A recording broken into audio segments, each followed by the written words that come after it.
Aleluia. Mais uma vez eu cumprimento a amada igreja, com a paz do Senhor Jesus. Amém. Glória a Deus. Vamos ler. Vamos abrir a palavra do Senhor no livro de Salmos, no capítulo 78, versos 2 e 3.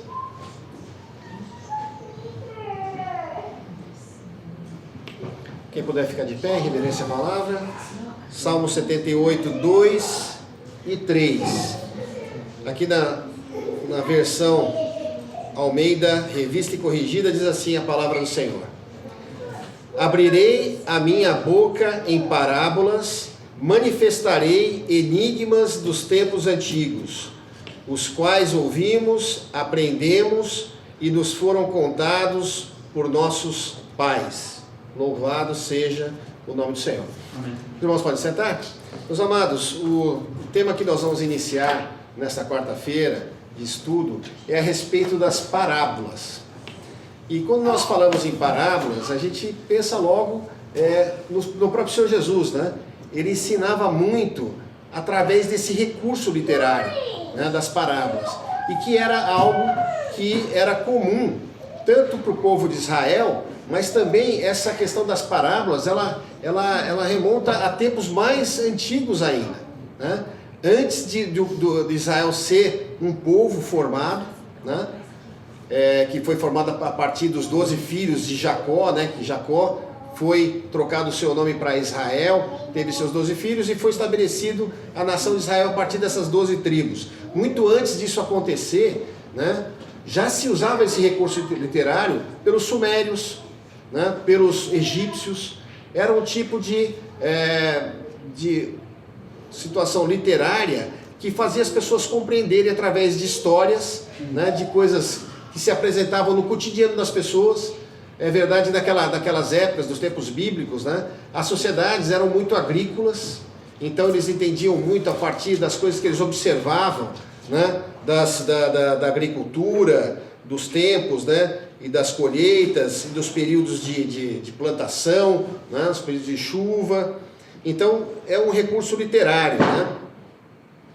E na palavra de Deus, na Bíblia, ela é muito rica em questões de parábolas, não somente no Novo Testamento, mas também no Antigo Testamento. E nós vamos focar os estudos a partir de hoje nessas parábolas do Antigo Testamento. A palavra de Deus, meus irmãos, segundo o próprio Guinness, né? O Guinness World Records, é o livro dos recordes. Ele apresenta a palavra de Deus, a Bíblia, como o livro mais vendido do mundo. Os irmãos sabiam disso? Existem umas contas aí que chegam entre 5 a 7 bilhões de Bíblias vendidas no mundo inteiro. Olha o número. Daria para, na verdade, cada habitante do planeta hoje ter uma Bíblia para si mesmo. E quando a gente vê esse número tão grande, né, a gente pode parar um pouquinho e pensar assim, era para o mundo estar um pouco melhor até, né? Porque se as pessoas tivessem a palavra de Deus e lessem a palavra de Deus, né, as coisas iam estar funcionando melhor. Agora, é verdade que a palavra de Deus, ela precisa ser explicada. Os irmãos sabiam disso? Eu gosto muito de falar isso, de que a palavra de Deus, ela tem que ser explicada. E ela mesmo diz isso. Os irmãos se recordam quando o diácono, um dos primeiros diáconos a ser instituídos no Novo Testamento, que foi Filipe, ele quando pregava ali em Samaria, né, o Espírito Santo de Deus visitou Filipe ali, que estava pregando para uma grande multidão, muitos sinais estavam sendo feitos naquela pregação de Filipe, né, curas, milagres semelhantes aos milagres que Jesus tinha feito no seu ministério, e de repente o Espírito Santo de Deus fala com Filipe e arrebata Filipe daquela situação de Samaria, onde tinha uma multidão ouvindo ele falando, né? Que ele podia pensar assim, puxa, mas eu estou aqui bombando, né? Espera um pouquinho aí, porque o negócio aqui está acontecendo aqui e as pessoas estão sendo curadas. Não, ele obedeceu. E ele foi trasladado até Gaza. E Gaza os irmãos sabem, né? Ouvem falar até hoje de Gaza, que é um território ali que hoje está uma destruição total, né? Muita disputa ali. E ali tinha um eunuco que tinha voltado de Jerusalém, tinha ido adorar em Jerusalém, e ele estava lendo a palavra de Deus. Olha só, o eunuco estava lendo a palavra. Filipe sai correndo e pergunta para ele: Meu amigo, você sabe o que você está lendo? Você entende o que você está lendo? E ele fala assim, mas como é que eu posso entender se alguém não me explicar? Aí ele pede para Filipe subir na carruagem dele e ele abre ali, ele estava lendo o livro de Isaías e estava falando justamente sobre o martírio, né, que o Messias ia sofrer, o Messias que estava por vir. E aí o eunuco ele pergunta assim, mas o profeta que está escrevendo aqui, ele está falando de quem? Dele mesmo ou de outra pessoa? Porque o próprio eunuco, quando ele viu aquele martírio, né, e aquelas dificuldades do profeta, ele pensava que estava falando dele mesmo, talvez.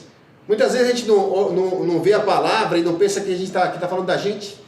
Muitas vezes a gente não vem no culto e fala, puxa, mas essa palavra parece que é para mim, né?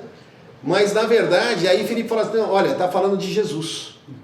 Aí ele coloca exatamente, né, a centralidade de Jesus Cristo. E ali, aquele eunuco, ele se enche ali com o Espírito Santo, eles veem a água, eles descem, e ele fala assim, olha, existe água aqui, né?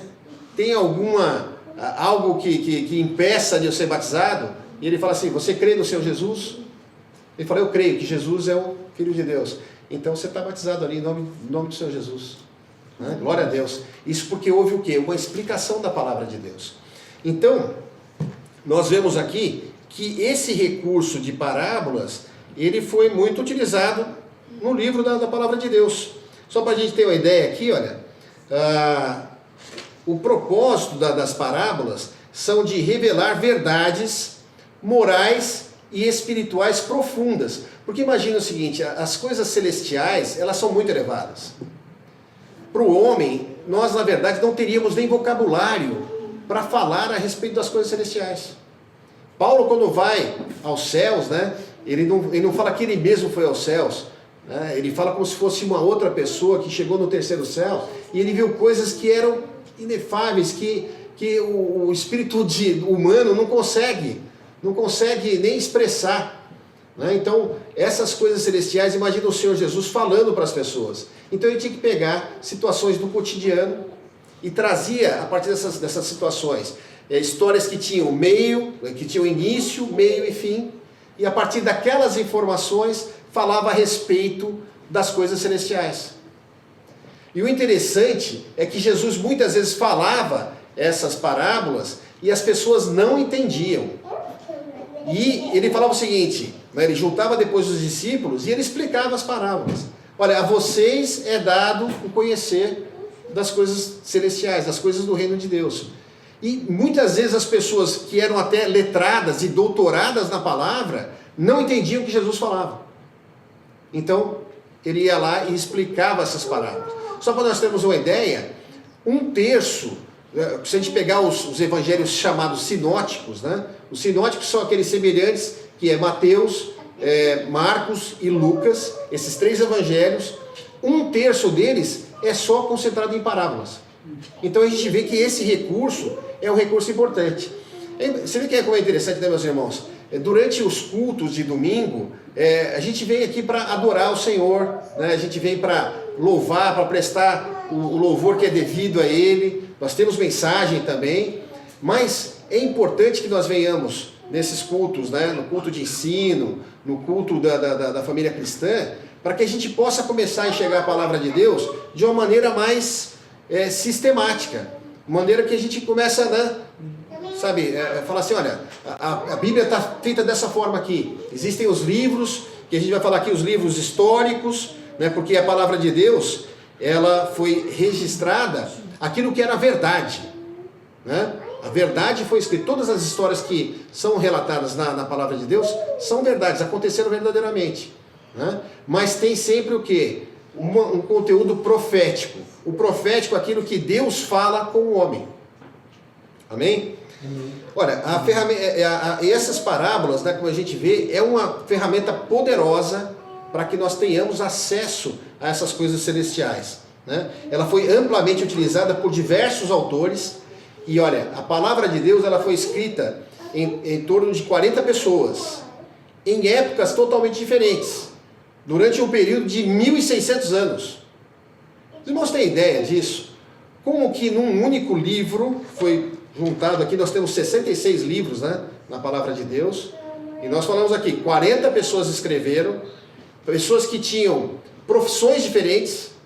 Tinha médico, tinha agricultor, tinha cobrador de impostos, né?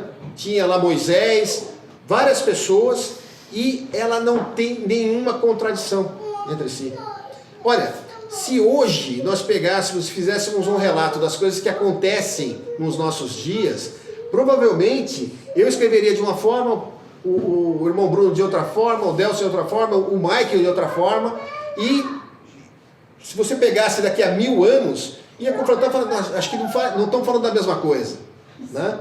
E às vezes pode estar totalmente incoerente, né, o que nós falamos. Por isso que nós vemos que é o Espírito Santo de Deus que inspirou aquelas pessoas. Porque na verdade, o autor da palavra de Deus é o próprio Deus. E ele usou os homens, né, que eram homens como nós, falhos, mas que estavam cheios do Espírito Santo, para registrar aquilo que era necessário e suficiente para nós conhecermos a respeito do próprio Deus, o seu caráter, as atribuições do Senhor, né? E do plano dele de salvação através da pessoa do seu Filho, Jesus Cristo. Amém? Então, só para nós darmos essa introdução, né? Jesus, no seu ministério terreno, ele destacou esse método, essa parábola, ele levou no nível mais alto, né? Da percepção das coisas celestiais. Em Mateus 13:34 diz o seguinte: todas essas coisas disse Jesus às multidões por parábolas, e sem parábolas nada dizia.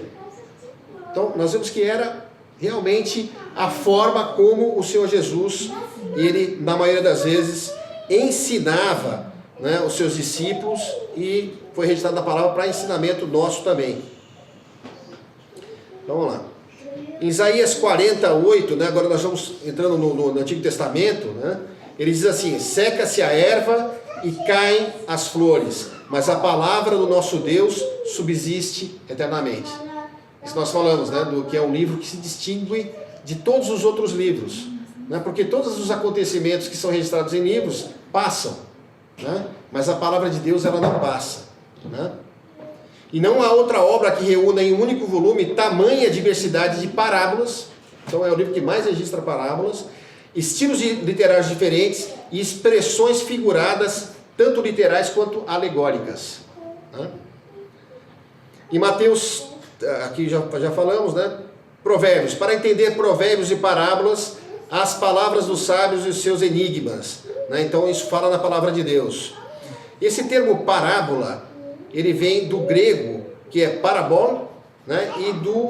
e do hebraico, que se chama machal, né? Então, colocar ao lado é uma coisa que seria um paralelo, uma história paralela para aquela que vai ser explicada, né? Eclesiastes 1:9 diz o seguinte: o que foi, isto é o que há de ser, e o que se fez, isso se tornará a fazer, nada novo debaixo do sol, né? Agora nós vamos começar a entrar nas parábolas do Antigo Testamento. E vamos dividir entre os livros históricos e os livros proféticos. Você sabe que existem livros históricos, proféticos e poéticos também, né? Existem livros da Bíblia que têm um caráter de poesia. Começando ali pelos livros históricos, a primeira parábola que vai aparecer é no livro de Juízes, no capítulo 9, dos versos 7 ao 15, né? O título dele é Quando as Árvores Escolhem um Rei. Vamos ler então? Parábola de Jotão, Juízes 9, de 7 a 15. Juízes 9. Então diz assim a palavra: e dizendo a Jotão, foi este, e pôs-se no cume do monte Gerizim, e levantou a sua voz e clamou e disse-lhes: ouve-me a mim, cidadãos de Siquém, e Deus os ouvirá a vós. Foram uma vez as árvores a ungir para si um rei, e disseram à oliveira: reina tu sobre nós. Porém a oliveira lhes disse: deixaria eu a minha gordura, que Deus e os homens em mim prezam, e iria alabutar sobre as árvores? Então disseram as árvores à figueira: vem tu e reina sobre nós. Porém a figueira lhes disse: deixaria eu a minha doçura, o meu bom fruto, e iria labutar sobre as árvores? Então disseram as árvores à videira: vem tu e reina sobre nós. Porém a videira lhes disse: deixaria eu o meu mosto, que alegra a Deus e aos homens, e iria labutar sobre as árvores? Então todas as árvores disseram ao espinheiro: vem tu e reina sobre nós. E disse o espinheiro às árvores: se na verdade me ungis rei sobre vós, vinde e confiai-vos debaixo da minha sombra, mas se não, saia fogo do espinheiro que consuma os cedros do Líbano. Olha só, aqui ele está fazendo algumas referências a árvores, né? Diferentes tipos de árvores, e isso tinha a ver com uma eleição de um governador. E nós vemos aqui que as árvores que são questionadas primeiro, né? A oliveira, todas essas árvores, você vê que a oliveira, ela dá o que? A azeitona. Da azeitona sai o azeite, não é isso? O próprio Senhor Jesus, ele se revela como a oliveira verdadeira, né? A prensa que teve ali, imagina no Getsemane, ali onde ele foi, antecedeu a sua crucificação, era um jardim que tinha muitas oliveiras. E as oliveiras, para formar o azeite, ela é prensada, né? Jesus foi moído também, né? Então, nós vemos que a oliveira era uma árvore muito importante para a cultura da época, né?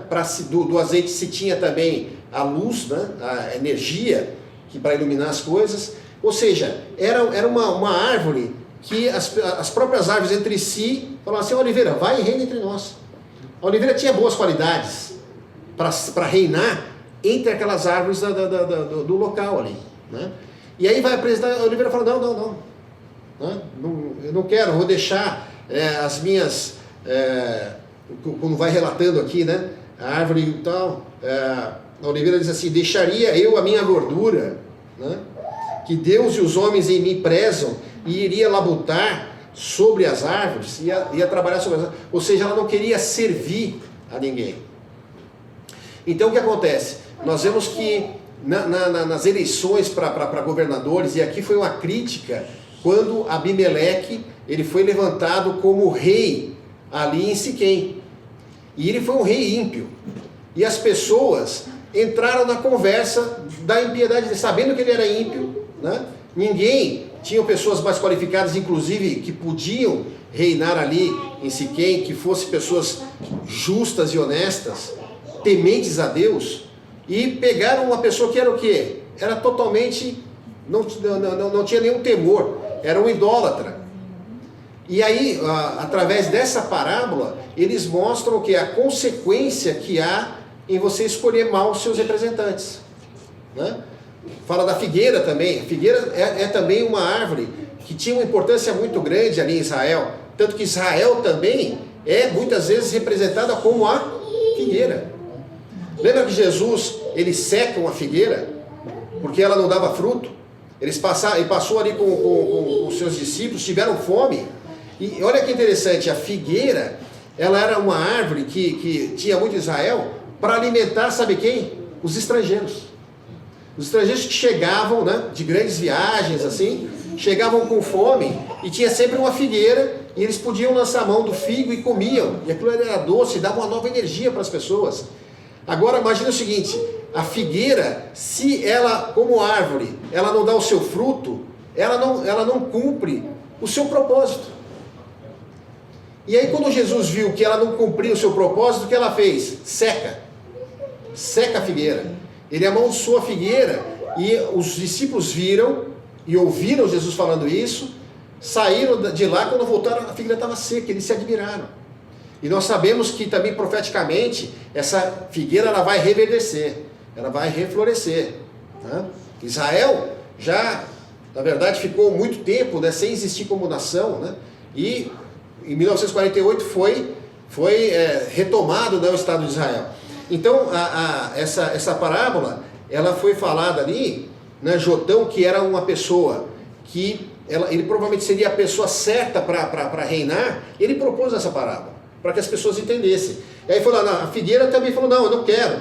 eu vou deixar minha doçura, né? As coisas que ela acha que era importante e tudo, e se isenta, né? Aí vamos lá, então disseram a árvore da videira. Videira é outra árvore que também tem um significado muito grande. Jesus também se identificou como a videira verdadeira, né? A videira que é o que dá uva. E da uva, né? A uva é amassada e dá o quê? O vinho, né? Que alegra o coração do homem, é tipo do Espírito Santo. A oliveira também, a azeitona, né? Quando é amassado o azeite, é um tipo do Espírito Santo também. Então as pessoas não ligaram para essas qualidades importantes, né? Aí depois, porém a videira, ele disse, deixaria eu o meu mosto, né, que alegra a Deus e aos homens, iria labutar sobre as árvores. Então as árvores disseram, elas se juntaram e falaram, não, espinheiro, vai lá. O espinheiro tem alguma função? O espinheiro dá alguma coisa boa, dá algum fruto bom? Pode sair do espinheiro, a própria palavra fala, pode sair do espinheiro uva, ou figo, ou azeitona? Não pode. Então o que poderia se esperar do espinheiro? E ele mesmo fala, né? Então tá bom, vocês querem que eu reine entre vocês? Né? Que foi o caso de Abimeleque, né? Abimeleque falou, não, eu posso reinar entre vocês aqui. Mas era um homem ímpio. Então essa parábola, ela foi colocada para esclarecer a respeito dos acontecimentos daquela época, né? Então uma forma das pessoas entenderem, né? E hoje também nós olhando para a Escritura, compreendemos, né? Essa importância, né? Muitas vezes as pessoas elas levam para um segundo plano, falam, não, o político tal, ele mente, mas é assim mesmo. Não, a mentira, ela é própria de quem? Do pai da mentira, de Satanás. Então você não pode pegar uma pessoa que descaradamente mente e você levar a governar uma nação, ou governar uma cidade, ou governar, mesmo que seja uma reunião de pessoas que moram, né, num condomínio, né, você tem que pegar uma pessoa que tenha temor a Deus e que fale a verdade, né? Então a palavra ela já chama atenção para isso, né? Então essa primeira parábola que aparece ali num desses livros históricos, então a gente aprende com o momento histórico, né, que era a questão do reinado lá em Siquém. Abimeleque tomou o lugar e ele, como espinheiro, falou assim, então tá bom, eu vou reinar entre vocês, né? O espinheiro falou assim, ó, me ungis rei sobre vós, vinde e confiai-vos debaixo da minha sombra. Pega um sol escaldante e vai se abrigar embaixo do espinheiro. É lá que você vai se abrigar? Então ele falou, vem e se abriga embaixo da minha sombra. Mas se não, saia fogo do espinheiro que consuma os cedros do Líbano. Cedro também é outra árvore muito importante, né? Com os cedros do Líbano, a formosura dos cedros, né? A altura dos cedros e a força. Tanto é que essa árvore foi utilizada porque foi a base da construção do templo de Israel. E o espinheiro, né, que seria a figura do ímpio, né, do governante que não tem nenhum temor a Deus, ele vai fazer o quê? Ele vai destruir. Porque o adversário vem para roubar, para matar e para destruir. Então é algo que a palavra já chama atenção para nós, através de uma situação, né, de coisas, né, de uma parábola, né, como foi utilizada aqui, para que nós saibamos como escolher os nossos representantes, né? As nações tenham esse temor no seu coração. A segunda parábola que aparece nesses livros históricos está em 2 Samuel, né, no capítulo 12, do verso 1 ao 4. Alguém pode procurar em 2 Samuel? 2 Samuel 12.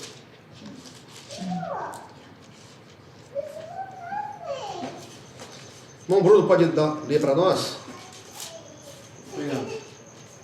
2 Samuel 12. Isso. Todo? Não, de 1 a 4. O Senhor enviou Natã a Davi. Chegando Natã a Davi, disse-lhe: havia numa cidade 2 homens, um rico e outro pobre. Tinha o rico ovelhas e gado em grande número, mas o pobre não tinha coisa nenhuma, senão uma cordeirinha que comprara e criara, e que a sua casa crescera, junto com os seus filhos. Comia do seu bocado e do seu copo bebia, dormia nos seus braços e tinha como filha. Vindo um viajante ao homem rico, não quis este tomar das suas ovelhas e do gado para dar ele de comer ao viajante que viera a ele, mas tomou a cordeirinha do homem pobre e preparou para o homem que lhe havia chegado. 5. Então o furor de Davi se acendeu sobremaneira contra aquele homem e disse a Natã: Tão certo como vive o Senhor, o homem que fez isso deve ser morto. Deve ser morto, né? Só que depois, nós vamos ver o seguinte, que depois eu vou achar o texto que Natan fala a respeito disso. Os irmãos lembram dessa história aqui, não? O que acontece? O rei Davi, ele era um rei que o próprio Senhor falava que era um rei segundo o próprio coração dele. Só que Davi, ele foi muito utilizado pelo Senhor, ele tinha um coração bom realmente.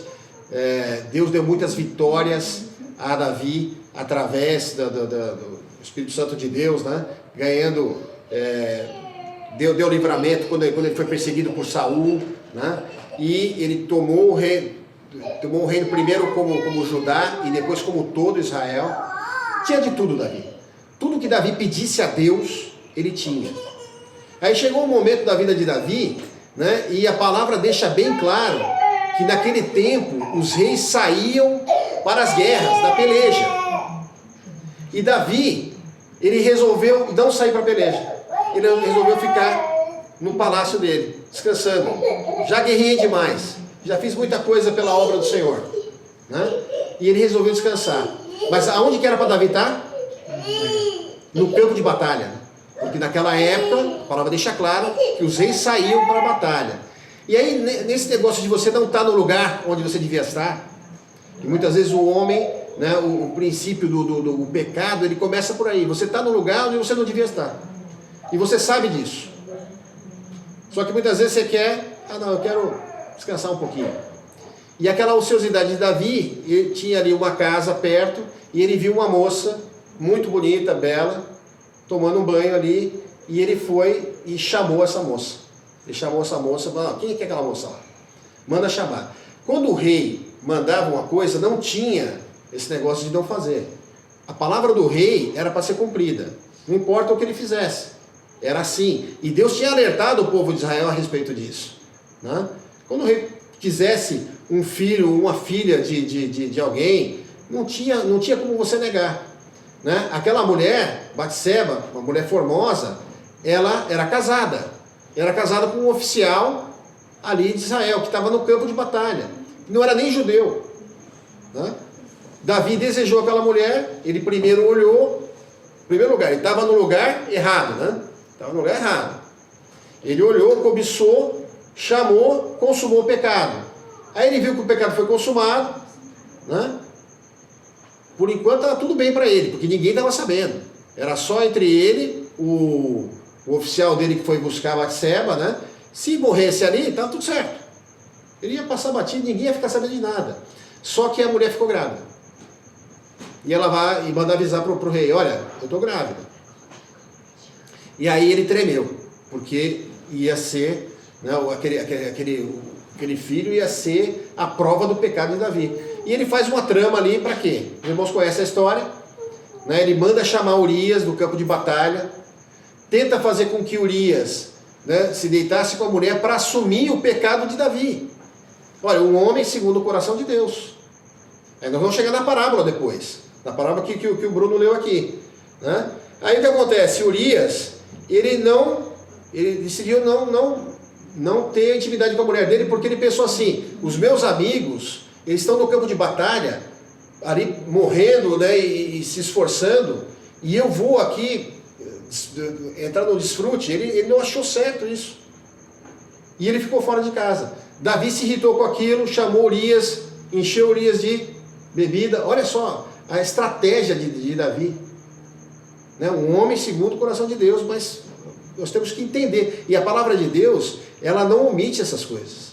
Ela não omite, né? Foi registrado. É verdade, se fosse qualquer outro livro falando de qualquer outro rei de qualquer nação, se fosse fazer uma biografia do rei, se não fosse a palavra de Deus, tantas coisas boas que Davi fez, né? Vai registrar logo essa coisa terrível que ele fez, né?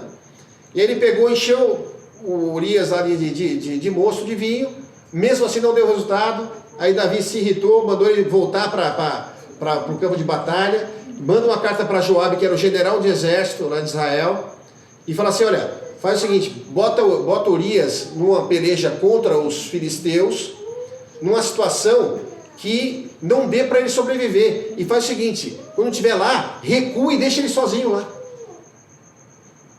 Olha a estratégia de Davi. E aí o que acontece? Morreu Urias. E morreu Urias e morreu outros soldados também de Israel por conta do pecado de Davi. E Davi achou que estava tudo bem. Davi estava tranquilo no palácio dele. Recebeu a notícia. Aí, só que o que Davi não estava contando é que Deus viu todas essas coisas. E aí que entra a parábola, para que Davi entendesse. O profeta que falava ali era Natã. Deus falou com Natã, vai lá até Davi e conta essa história para ele.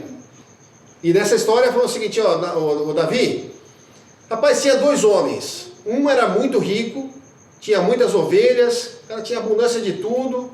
E o outro homem, ele só tinha uma única cordeirinha, que ele tratava como se fosse filha dele. E os cordeiros, né, os carneirinhos, realmente as pessoas criavam em casa, né? O cordeiro é o mesmo esquema do cachorro, você dá um nome para ele vem atrás de você, ele tem carinho com você. E olha, Davi, o homem tinha só uma cordeirinha, o outro tinha muitas coisas. Chegou um viajante, foi na casa do rico, sabe o que o rico fez? Ao invés de ele pegar uma dos muitos que ele tinha, para fazer um churrasco ali para receber o visitante, sabe o que ele fez, Davi? Ele foi naquele homem que tinha só uma cordeirinha e tomou aquela cordeirinha, matou ela para satisfazer lá o visitante. O que você acha, hein, Davi? Rapaz, ele falou assim, olha, tão certo como Deus é vivo, esse homem merece morrer. Aí Natã chega para Davi, Davi, esse homem é você. Por que você foi pegar a mulher de Urias? Aí Davi gelou naquela hora, né? Ele viu que ele tinha cometido pecado, e que aquele pecado, que ele pensava que estava oculto, né?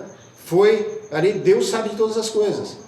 E através dessa parábola, né, que foi registrado ali para Davi, Davi chora amargamente, se arrepende do pecado dele, né, mas tem muitas consequências a partir desse pecado de Davi.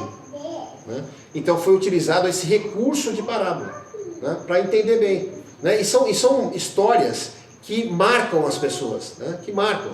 Né? Então, para todos ali naquela época, as pessoas têm um rebanho e fica notória, né, essa discrepância do homem rico pegar e ir lá tirar a única ovelha. Era o que Urias tinha. Urias só tinha a sua esposa. Né? Davi, ele podia ter a mulher que ele quisesse ter, porque era costume dos reis ali ter muitas mulheres. Não que Deus tivesse instruído isso, né? Eles seguiram o que as outras nações faziam, mas tudo que ele quisesse, Davi teria. Amém? Então foi utilizado essa figura de linguagem, né? Essas parábolas para que fossem compreendidos. Né? Tem a mulher de Tecoa, né? Também em 2 Samuel. Nós não vamos ler porque o texto é meio longo, Samuel 14, de 1 a 20. Essa mulher de Tecoa, o tema aqui seria a encenação da reconciliação. Os irmãos lembram, né, que na sequência dos acontecimentos ali, a partir do pecado de Davi, a coisa começou a desandar para o reino de Davi. Né? Ele teve muitos filhos, e Davi tinha lá um filho chamado Absalão, tinha uma filha chamada Tamar, um filho chamado Aminon. Eram filhos de mulheres diferentes, né? Só que Absalão era irmão de Tamar, de pai e de mãe. Ambos eram filhos de Davi com uma esposa. E o Aminon era filho de outra mulher.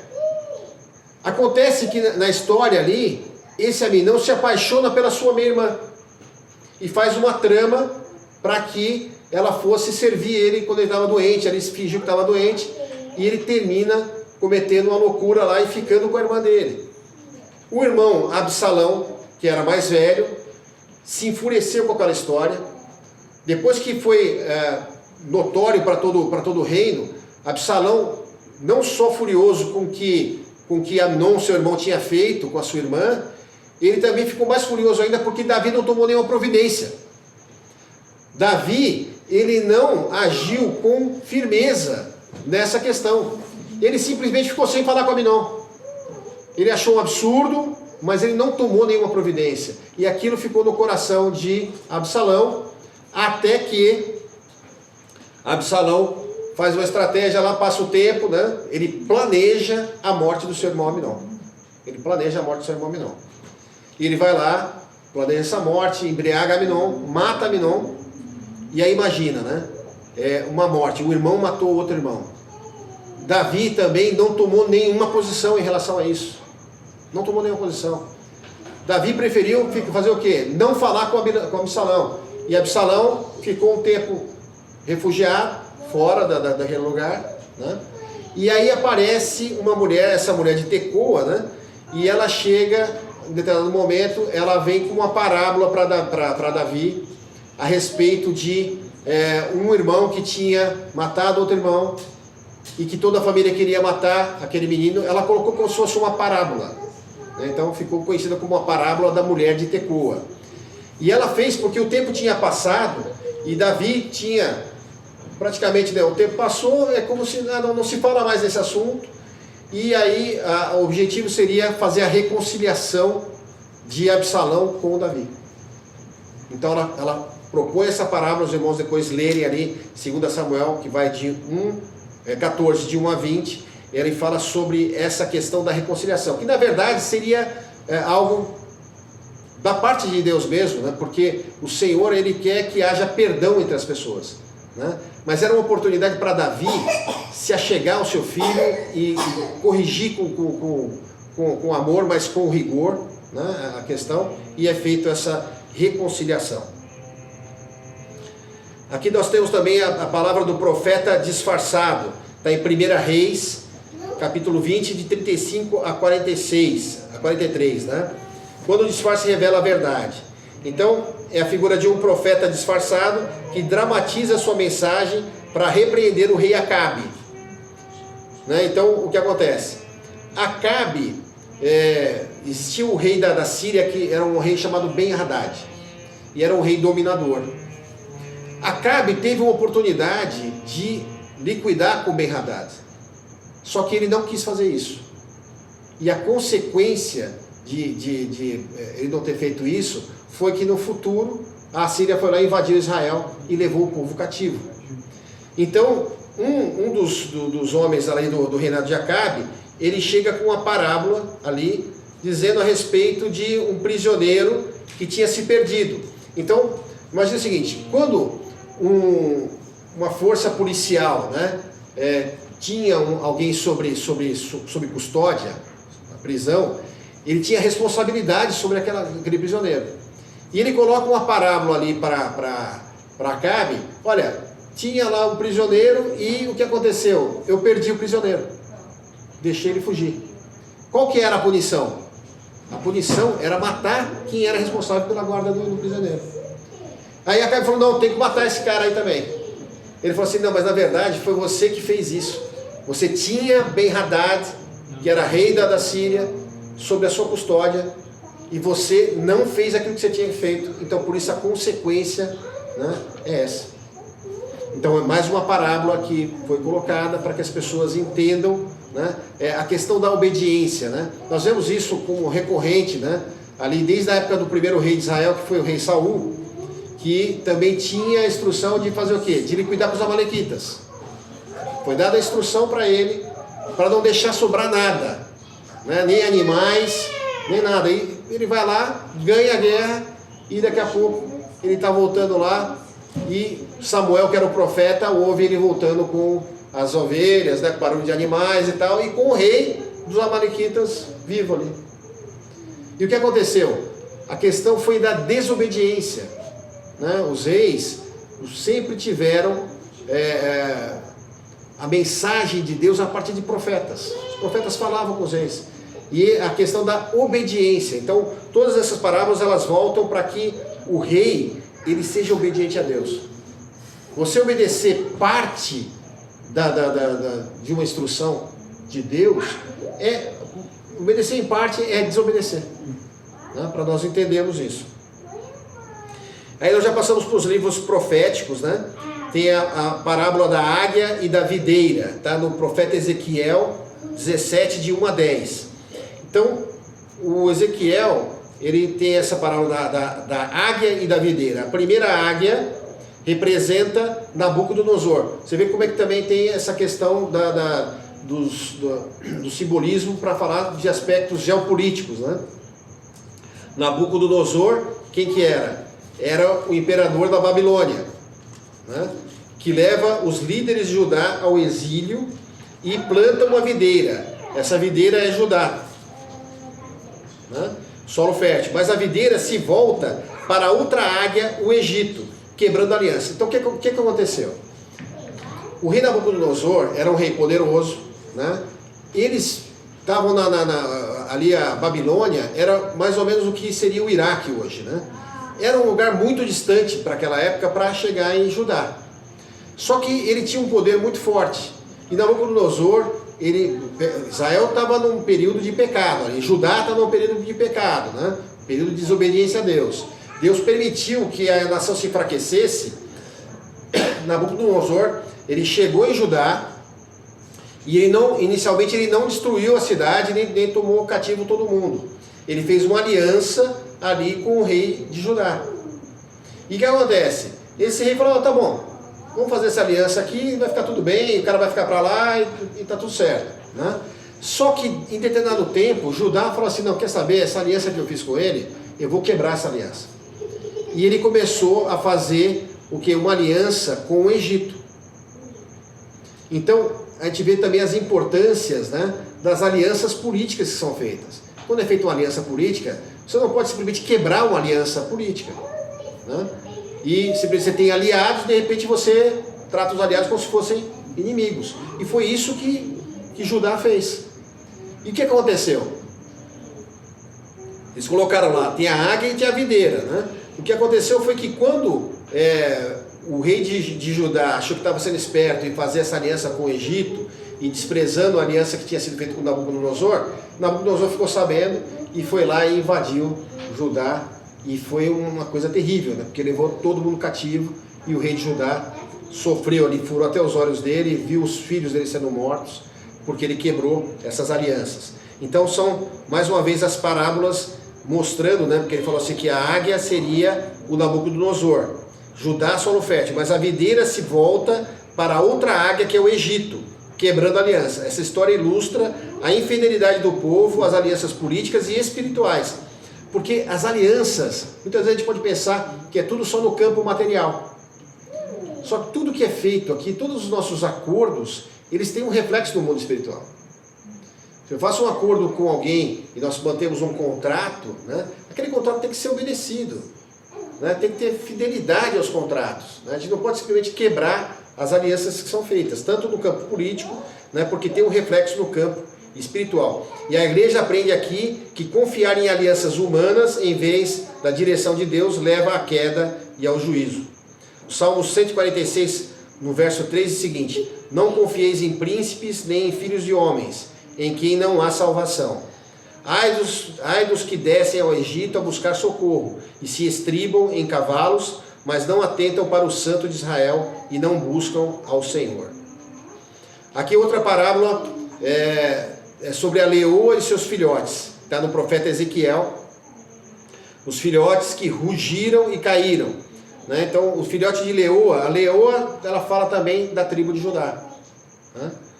Seus filhotes, representando os reis de Judá. Um dos filhotes é capturado e levado ao Egito.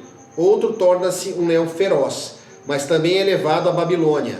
A leoa, símbolo de Judá, perde seus filhos por causa da desobediência. Essa parábola nos alerta sobre os perigos da liderança rebelde e do orgulho político.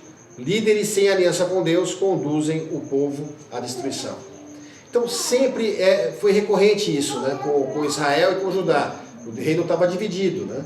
Então sempre que Israel então era desobediência total. Judá tinha uma sucessão de reis que obedeciam a Deus, que faziam o que era agradável aos olhos de Deus, começavam bem, depois às vezes também escorregavam, e outros reis que eram maus aos olhos de Deus, e as consequências que davam, né, de uma nação ser desobediente a Deus, né?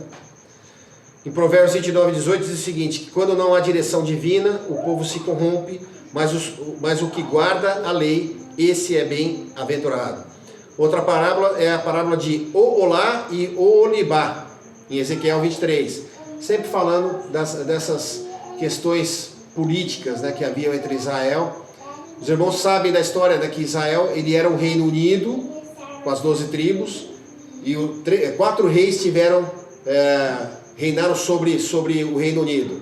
Então foi Saul, Saul, Davi, Salomão e o filho de Salomão chamado Roboão. Só que Roboão ficou pouco tempo com o Reino Unido. Como ele não deu ouvidos aos anciãos, né, de Israel, que falaram, olha, se você servir esse povo, né, se você for complacente com as necessidades do povo, eles vão te servir e vai ser um reino próspero. Mas ele decidiu ter uma atitude ditatorial com aquele povo. E o que aconteceu? Foi dividida a nação. Ele perdeu das 12 tribos, ele perdeu só 10. 10 tribos foram para o norte e 2 tribos ficaram no sul. Então ele reinou só sobre Judá e Benjamim, que passou a ser chamado de Judá. E as tribos no norte se chamavam de Israel, que tinha capital em Samaria. Então essa parábola fala o seguinte: Samaria seria a capital de Israel, o reino dividido do norte. E Jerusalém, a capital do sul, né? Em Jerusalém ficava o quê? Judá e o templo de Israel, onde havia o sacrifício. O rei do norte, que era Jeroboão, ele entrou na idolatria muito rapidamente e fez com que espiritualmente o povo tivesse uma decadência muito forte e foi rapidamente invadido pelos assírios, né? Então essa parábola de Olá e Eolá fala sobre a capital Samaria e sobre a capital de Jerusalém. Ambas desobedeceram a Deus e consequentemente foram invadidas e levadas cativas, né? Uma outra parábola muito importante, né, muito conhecida, é a parábola do oleiro e o barro. Os irmãos lembram? Em Jeremias, né? Que Deus fala a Jeremias, também porque o povo de Israel estava desobedecendo, isso era o povo do norte, né? Então Deus fala assim, olha, desce até a casa do oleiro que eu vou mostrar para você como é que são as coisas, né? E ele mostrou ali o oleiro como se fosse o próprio Deus e o barro, né? Porque o oleiro é aquele que faz, a partir do barro, ele faz vasos e ele faz de acordo com a vontade dele, né? Então ele passa essa mensagem, né? A parábola do oleiro e do barro. Jeremias observa um oleiro moldando um vaso que se estraga e é refeito. Então o que Deus estava apontando é que Israel estava se estragando, né, através da desobediência. Que Deus é poderoso para refazer, assim como o oleiro refaz o barro. Deus afirma, como o barro na mão do oleiro, assim sois vós na minha mão. O povo tem a chance de se arrepender e ser transformado. A igreja deve se deixar moldar pelo Espírito, sem endurecer, reconhecendo que o processo divino pode incluir quebra para restauração. Então, mais uma vez, o Senhor, ele usa uma figura de parábola, né? De uma coisa que acontecia, né? Era normal eles saberem como é que era o trabalho do oleiro. Ele ficava ali sentado, tinha uma roda ali, eram 2 rodas, ele ia manejando e fazendo o vaso de acordo com a sua vontade, né? E aí Deus fala que ele vai fazer isso com Israel.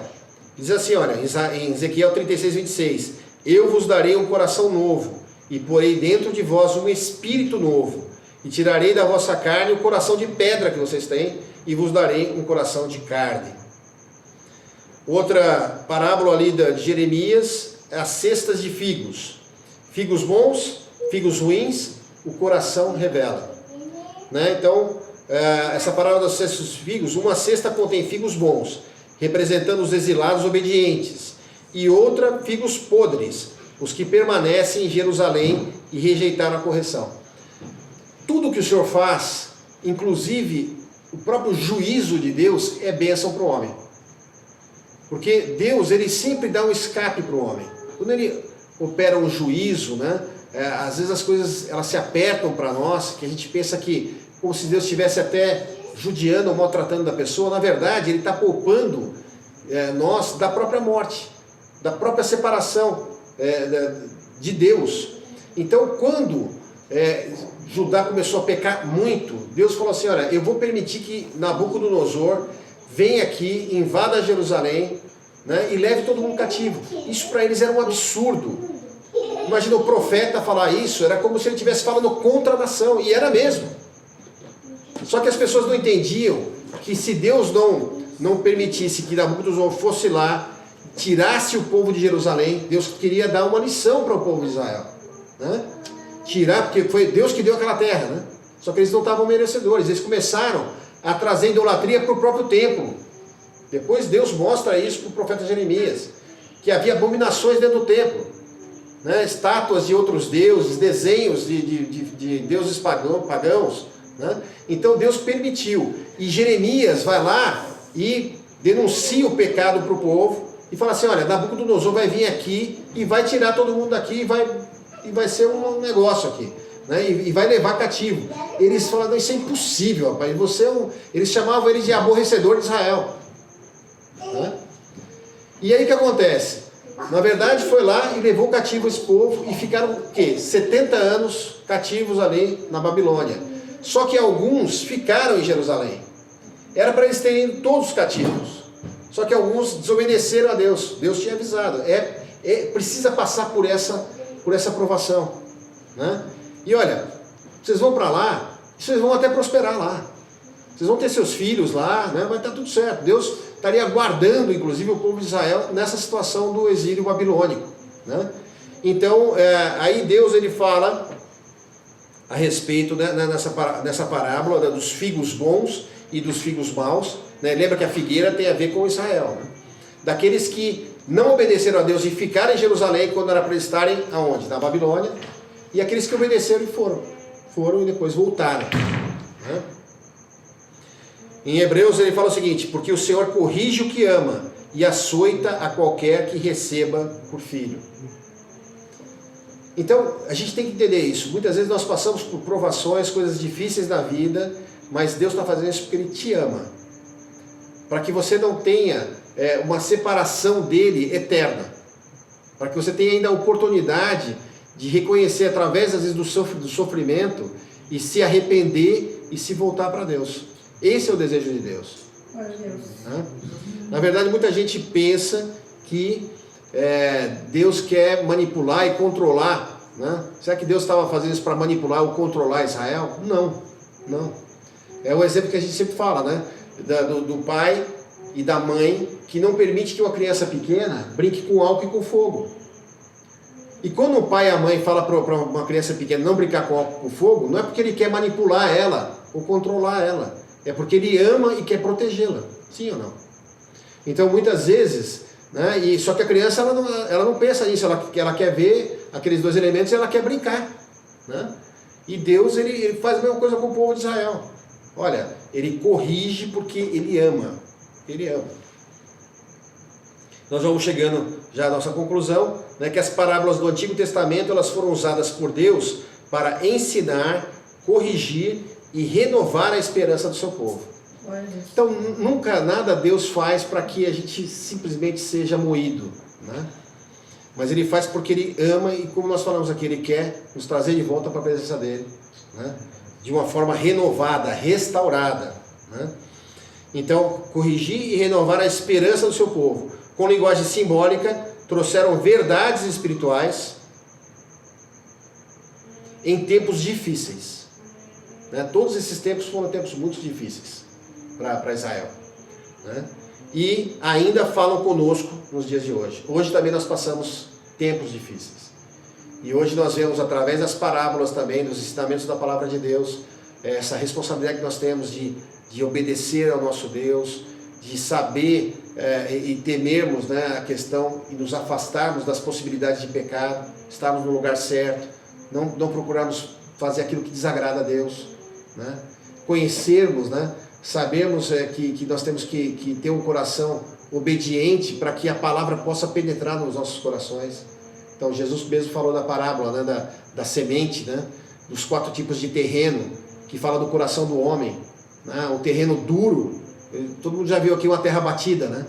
Um terreno batido, aquele barro duro, você joga uma semente, ela não entra bem, ela não penetra. E essa é a situação do coração da maioria das pessoas.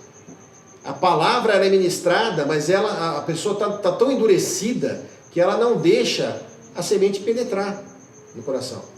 E Jesus vai explicando aquilo, né? Ó, depois tem outro tipo de semente que é lançada entre pedregais, né?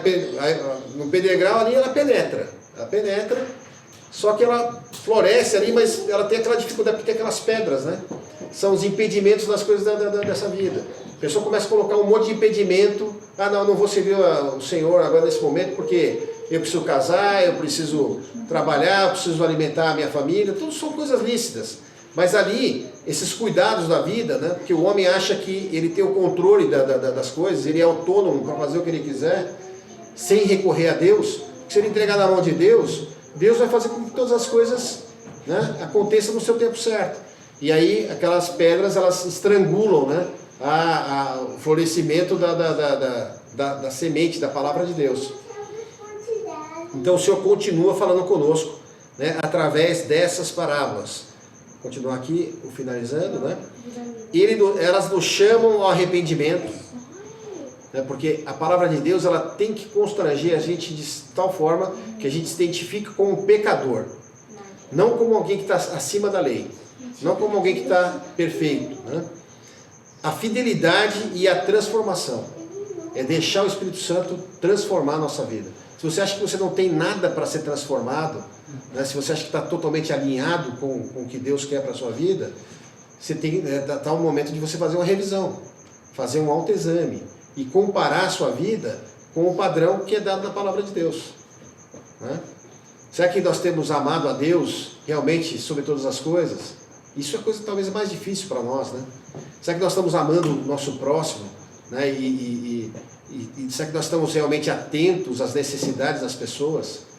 Principalmente as necessidades espirituais, né? A gente passa, né? A gente tem nossos vizinhos, tem as pessoas que a gente convive, e a gente, né? A gente não se comove, né? Com o sofrimento das pessoas. A gente está preocupado só com os nossos próprios problemas, e na verdade cada um de nós tem muitos problemas, né? Só que a verdade é o seguinte, que nós aprendemos na palavra de Deus, é que quando nós nos concentramos só nos nossos próprios problemas, parece que a gente não sai do lugar, né? Você fica girando em torno da mesma coisa e não muda nada na sua vida e nem na vida de ninguém. E experimenta fazer o que a palavra de Deus fala, né? Começa a se preocupar com os problemas dos outros e orar pelas coisas dos outros. E você vai ver que aquelas pessoas que você está orando, elas vão receber uma bênção. E você vai receber uma bênção também. E a palavra fala muito claramente nisso. Qual que era o problema de Abraão e de Sara? Eles não podiam ter filhos, né? E por quanto tempo perdurou esse problema para Abraão e para Sara? 25 anos. Dá para ter ideia quantas pessoas, quantos casais se casaram, jovens tal, e tiveram filhos, e Sara não tinha filho. E ela via cada um dos casais ali tendo filho, e ela não tinha. Foi passando ano após ano, e eles já eram velhos, né? E as pessoas que talvez faziam até piadas, né? Aí aconteceu um evento ali, que Abraão teve uma fome ali em Israel, ele vai até em direção ao Egito, e ele, por medo de que a Sara era bonita, e é interessante, né? Porque ela já era uma senhora de idade, né? Mas era bonita, era formosa. Falou assim, não, o pessoal do Egito lá vai se apaixonar por ela, e como os egípcios eram fiéis ali às regras deles, que eles não cometiam adultério. Então, para não cometer adultério, a solução mais simples era matar o marido. Ela passava a ser viúva, aí eles não adulteravam, né? E aí Abraão falou assim, não, vamos dizer que a gente é irmão. Aí o que acontece? Aquele rei do Egito, lá o faraó, ele levou a mulher Sara, mas Deus não permitiu que ele possuísse a mulher, né? Mas depois Deus se revela para aquele homem, para aquele rei ímpio, e fala assim, ó, por que você começou a ter um problema que as mulheres daquele reino, né, na verdade era Abimeleque, né, as mulheres ficaram estéreis, e era uma coisa terrível para o reino, isso. E aí o rei fica sabendo, que Deus fala com esse rei, e chama Abraão, por que você fez eu cometer essa loucura de tomar a tua mulher comigo? Ainda bem que eu não tive nada com ela, mas eu ia ter um problema sério com Deus, né? E aí o que acontece? Agora você faz o seguinte, você ora por mim, pelo meu reino. Aí Abraão vai lá e ora pelo reino de Abimeleque. Sabe o que aconteceu? Todas as mulheres que ficaram estéreis puderam conceber. Volto a perguntar, qual era o problema de Abraão e de Sara? Eles não tinham filhos. E eles oraram para que aquelas mulheres que estavam estéreis tivessem filhos. E elas tiveram. E é interessante que logo depois desse evento, Abraão recebe a visita dos 3 anjos. E depois ele fala assim, olha, no tempo determinado, Isaac vai nascer. Então quando nós saímos do centro das nossas necessidades e passamos a orar pelas necessidades dos outros, o Senhor dá uma bênção para aquelas pessoas que nós estamos orando e também vem a bênção para nós. Olha, nós perdemos muitas oportunidades. A gente vê, nós temos as reuniões das famílias cristãs, né, das senhoras, das mulheres de fé, dos cavalheiros. Nós estamos ali para orar uns pelos outros, para receber uma bênção da parte do Senhor. Nós tiramos as preocupações mais um pouco das nossas, a gente começa a ouvir o problema de cada um. E olha, meus irmãos, eu vou dizer o seguinte, as pessoas estão com muitos problemas. As pessoas estão com muitos problemas e está muito difícil, principalmente quando nós vivemos num país onde nós não temos a nossa mãe, nosso irmão, né, pessoas mais próximas, e nós temos a nós mesmos. E fazer esse papel que é o papel da igreja, de orar uns pelos outros. E nós vemos que quando a igreja faz isso, ela ora, a igreja passa a ser uma igreja vitoriosa. E nós percebemos que poucos de nós que se reúnem, nós vemos um fruto na vida das pessoas. Então, na verdade, meus irmãos, assim como os profetas naquela época, eles denunciavam isso. Olha, nós precisamos entrar no caminho do Senhor. Nós precisamos obedecer a palavra de Deus. Se a gente obedecer a palavra de Deus, Ele vai se agradar de nós e nós vamos receber uma bênção a respeito disso. Se nós formos fiéis a Deus, Ele vai certamente nos abençoar. Mas o povo, assim como o povo de Israel, era um povo de duro a servir. Ela ouve a palavra e a palavra não penetra. Não penetra. Mas nós estamos em bom tempo, um tempo propício, em que nós podemos ouvir essa palavra e falar assim, não, agora eu vou me voltar ao Senhor verdadeiramente. Eu não vou fazer como aqueles homens fizeram, e que trouxe tanto prejuízo para si próprio e às vezes para a nação inteira e para as pessoas que estão ao redor. Vamos, em bom tempo, voltar a nos unirmos em oração. Deus, Ele está com os ouvidos inclinados para a reunião do povo de Deus, né, para as nossas petições, né, e quando nós oramos com fé, o Senhor vai nos responder e o nome do Senhor vai ser glorificado. Amém, meus irmãos? Amém. Que essa palavra venha trazer alegria aos nossos corações, que nós possamos, né, a gente olha assim, né, fala, puxa, por que o meu irmão não veio? Dá uma ligada para ele. Ó, meu irmão, vamos lá, vamos buscar a palavra de Deus, vamos orar juntos, né? Nós vamos ter um batismo, né, nesse sábado. Vai ser a ceia e batismo, né? Vai ser a ceia e o batismo. Lá em Garden Grove. Em Garden Grove, né? E é uma bênção, né, meus irmãos? Todo o trabalho da igreja é para que outras vidas sejam impactadas pelo poder da palavra de Deus, possam reconhecer o Senhor Jesus como o seu único e suficiente Salvador. E como é que nós vamos nos alimentar? É através do estudo da palavra. Amém. Amém? E nós vamos ficar em pé agora e vamos agradecer a Deus por esse período e vamos encerrar o nosso período de adoração.